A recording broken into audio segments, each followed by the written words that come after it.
Well, we can now talk to the Liberal Democrat leader, Ed Davey, who is, of course, campaigning ahead of those local elections. Good to see you now, Mr Davey. So what does a good set of election results look like for the Lib Dems next week?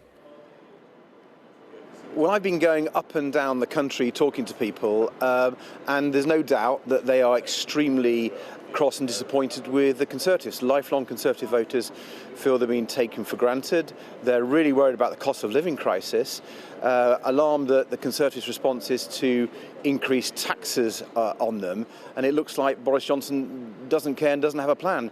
And Liberal Democrats are saying there should be a big tax cut for people, and that is going down well. So how that works out, I'm not sure, but I do think we'll make progress, and I do think people are switching to the Liberal Democrats.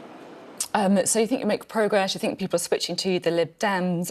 We were talking to the Labour leader, Keir Starmer, there. He denied any kind of electoral pact going on with the Liberal Democrats. But if you look at the numbers, I guess people will wonder if there is some kind of quiet alliance going on. In the North East, for example, you're standing in 56% of seats compared to 78% 4 years ago. That's an area where Labour's standing in 99% of seats. Is there some kind of pact going on? And to be frank, some on the left might think that's a very good idea. Listen, there's no pact now. There's not going to be a pact in the future. Liberal Democrats are actually fighting Labour in many areas, in Hull, in Sunderland, in Sheffield, in Haringey, in Southwark, and I can take you to many other places where there's a real fight. And, these council numbers, I think, are a bit of a distraction, pretty desperate from the Conservatives. Let's remember, they always fluctuate from election to election, and actually Conservatives are fielding over 100 fewer candidates this time. OK, thank you. Now, I'm interested to know about a by-election coming up as well, one that you might be eyeing up slightly. Neil Parish, of course, we were talking about him this morning, the MP who's resigned over the allegations, or actually, I shouldn't even say allegations anymore because he's admitted it, to watching pornography in the House of Commons. He, of course, is the MP for Tiverton and Homerton. Is that a by-election you think you could win? Well, first of all, I'm really pleased that he's resigned. It was utterly unacceptable, and it's right that he went. It took a little bit longer than I'd like, but it's right that he's gone. So there will be a by-election in Tiverton and Honiton, and I believe the Liberal Democrats can be the real challengers in that. We have a real legacy of success across the southwest. We've shown in the North Shropshire by-election where we were third at the previous general election, but we beat the Conservatives. No one gave us a chance, but in those rural communities across North Shropshire, we found lifelong Conservatives feel that they'd been taken for granted, that things like this health service they felt the Conservatives were betraying. And so in those rural communities, I think Liberal Democrats can make real inroads and strides. So I'm looking forward to that by-election, and I think we will be challenging the Conservatives hard. It's interesting, isn't it? Because it does feel like you are really trying to target some of those true blue shires. You and I will remember the absolute drubbing that the Liberal Democrats got at the hands of the Conservatives after, of course, going into that coalition. Is this the first signs that things are rebuilding, or could this be yet another false dawn? Because let's be frank, we've had all these optimistic chats before. I've interviewed lots of Lib Dem leaders with smiles on their faces before, and then it all comes crumbling to nothing at the ballot box. Well, to be fair, Sophie, we've been building steadily over the last 2 years. If you look at our local election results, I was proud of what we achieved in May last year. And then, of course, we had those 2 historic by-election victories in True Blue Buckinghamshire, in Cheshire and Amersham, where no one expected the Liberal Democrats to beat the Conservatives, but we did. And I talked about the blue wall across the South East, where we're now challenging lots of Conservative MPs. And then the North Shropshire by-election, a seat that the Conservatives held for 200 years.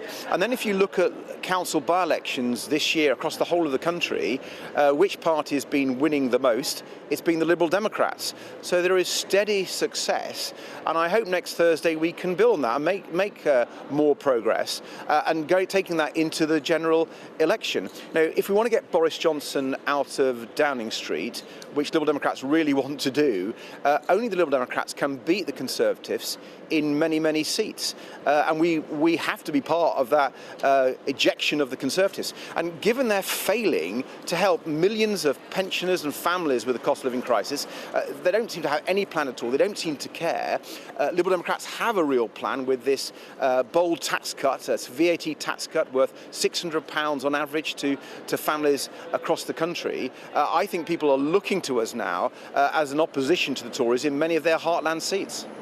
OK, I want to talk to you a little bit about the misogyny stories we've seen in Westminster. We've been talking about it a lot on the show today, and it's everything from inappropriate behaviour in House of Commons bars, to junior members of staff being badly treated, to, of course, the infamous example of an MP watching pornography in the House of Commons. I'll level with you. I've been slightly frustrated by the lack of concrete suggestions put forward by our guests so far this morning. Lots of big words, but perhaps not in the way of actual concrete changes that can be made. What do you think needs to happen specifically to stop us having to have the same conversation about misogyny in the Commons every couple of years? Well, Sophie, you're absolutely right. This has been going on far too long, and this appalling behaviour that we're seeing is unacceptable. The misogyny, the sexism, the treatment, for example, of Angela Rayner. This is going to put women and girls off from coming to our politics, and that's damaging to our country. So we've got to act. Let me give you one or two concrete examples. We should be looking at how MPs employ their staff. Some people have been putting that forward. Let's look at that properly. That's a concrete example. Look at the independent complaint system. Although it's relatively new and I strongly support it, there are concerns that it's too slow.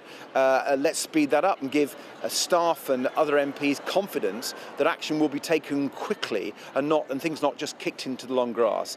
We have to restore confidence. We have to get rid of this appalling misogyny and sexism in our politics and, frankly, in our wider society. We've got to respect women and girls far more, and we've got to show them with concrete actions that's what we are going to do. Talking of concrete actions, would you be in favour of quotas for female MPs or perhaps shutting bars in the House of Commons? Well, I'm happy to look at everything. I'm very proud that I lead a Liberal Democrat parliamentary party which has majority women. Over two-thirds of our MPs in Parliament for the Liberal Democrats are women, and we've managed to do that without quotas. And I'm determined to make sure that we are as diverse as possible as a parliamentary party, and we need to make progress. I'm happy to look at any measures and have that discussion, but I'm pleased the Liberal Democrats have already made real progress. OK, thank you very much, Ed Davey there, the leader of the Liberal Democrats.